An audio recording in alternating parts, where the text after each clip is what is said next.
The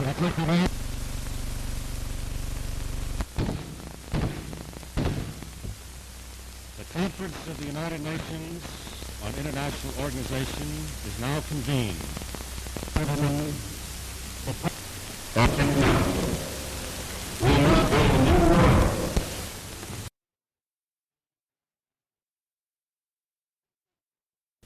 By resigning, I would therefore, at the present difficult and dangerous juncture, throw the organization to the winds.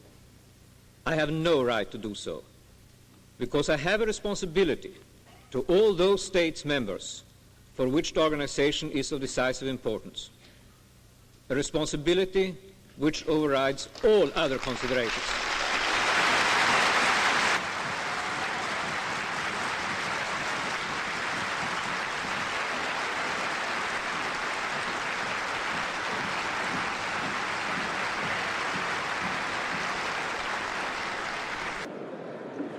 الآن للأخ قائد الثورة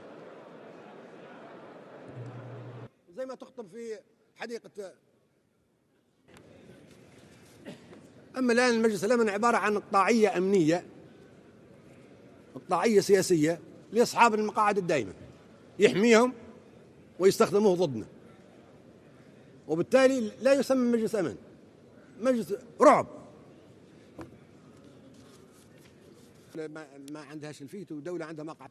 اگر برخی کشورهای اروپایی به بهانه هولوکاست پس از 6 دهه همچنان به صهیونیست ها جریمه میپردازند، آیا مسببان بردهداری و استعمار نباید به ملت های خسارت دیده جریمه بپردازند؟ اگر خسارت دوران بردهداری و استعمار پرداخت شود، وضعیت ابرسرمایه‌داران پشت صحنه دولت‌های آمریکا و اروپایی چه خواهد شد؟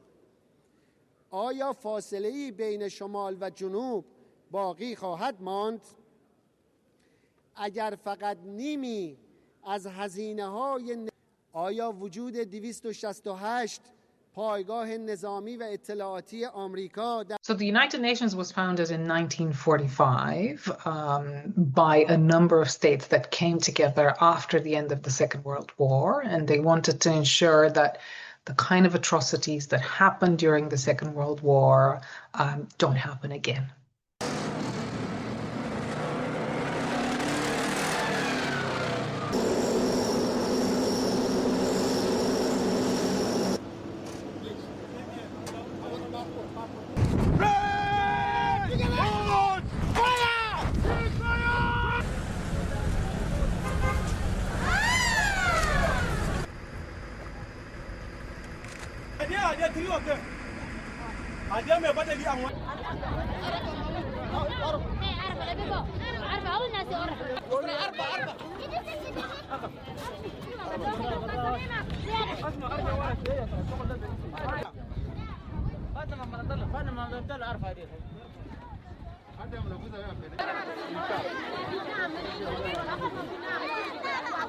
During the past 2 decades, the United Nations has faced new crises, new problems, but perhaps what it has faced that it has never faced before is a reluctance on the part of states to come together and resolve their conflicts either within the United Nations or through agreement. Madam Chair, Deputy Secretary. None of this would have happened if Putin had not started this full-scale aggression, full-scale war. And every year that this war goes on, weapons become even more deadly. And only Russia deserves to be blamed for this. And for them, that challenge is... A lot of people would mention in this context, for example, the Russian invasion of Ukraine, the fact that the Security Council of the United Nations hasn't really been able to undertake anything in response to that. Similarly, people would mention the starvation in Gaza, starvation in Sudan. So a number of kind of situations where the United Nations, specifically the Security Council, I would say, has not been able to act in a way that it was envisaged.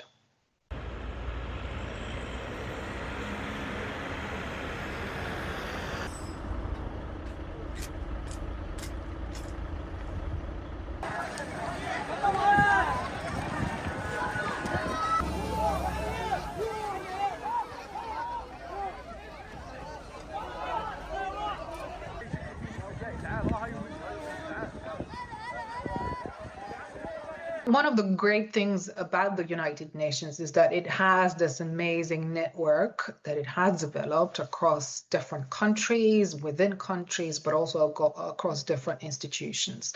And what the UN is able is to really trigger that network and use it in crises, use it in pandemics like COVID.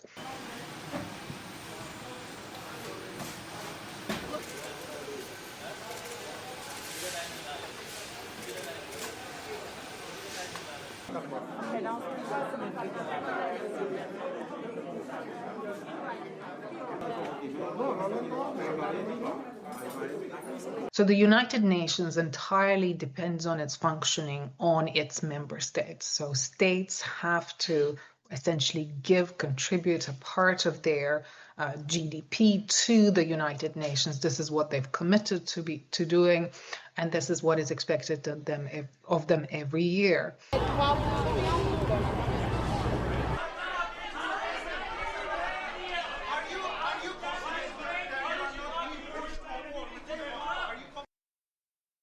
I want other countries to put up money. I think it's unfair that we put up the money. Then people called me, they said, oh, let it go, and I let it go. But we paid the money. The money was paid. But very importantly, Germany, France, other countries should put up money. And that's been my complaint from the beginning.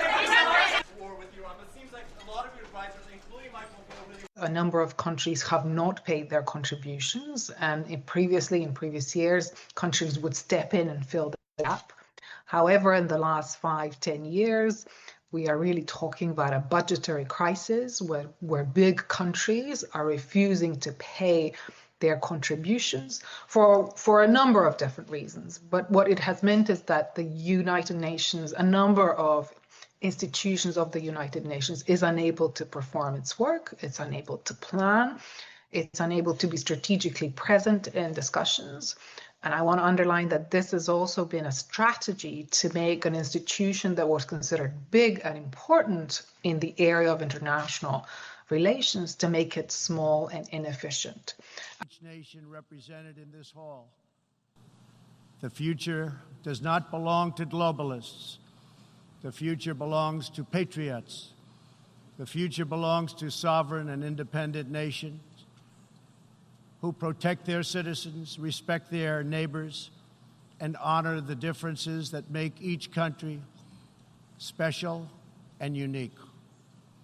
It is why we in the United States have embarked on an exciting program of national renewal.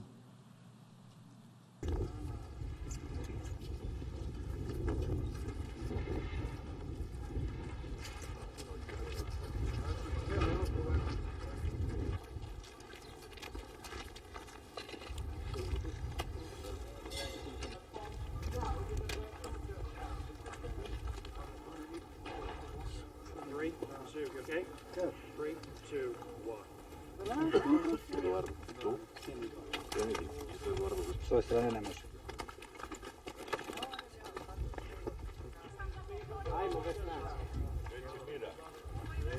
Desno, gremlina, desno, desno.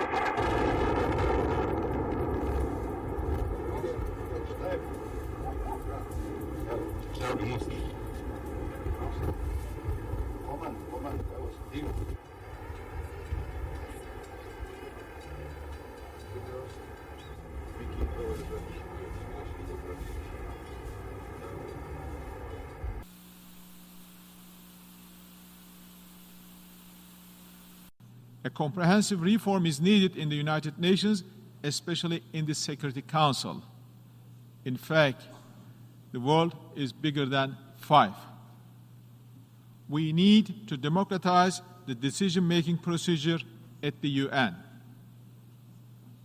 The resolutions that are adopted with an overwhelming majority at the General Assembly cannot be implemented because of the Security Council. International peace and security cannot be left to the will of a privileged clique consisting of a limited number of countries, be it in nature, economy, income distribution. So there's a discussion within the UN about a reform of the UN, and specifically about a reform of the Security Council. So one of the questions that it is being asked is, should the UN have a different number of permanent members? Should those members not only be the 5 that we currently know, so China, France, UK, and US? Should we have other countries? Should there be a rotation in terms of who's permanent? But also, should we revise the veto power? Voting on draft resolution A/ES 11/L1 entitled Aggression Against Ukraine. Will all delegations confirm that their votes are accurately reflected on the screen? You know, United Nations there for us, it was there created for countries to sit down and talk together and to say that we are never going to war again. We're never going to kill each other. We're now going to talk and find solutions through conversation. But in fact, what is currently happening is that, you know, there are countries and areas where this is no longer in the interest, and thus undermining the institution of the United Nations and the processes it provides works towards certain goals. And in favor of certain countries just doing it on their own. And that's a big concern. If we get this contagion effect where countries follow each other outside of the United Nations and create ad hoc processes where they're going to agree, then we really sort of taken apart the international community that we developed and established in 1945.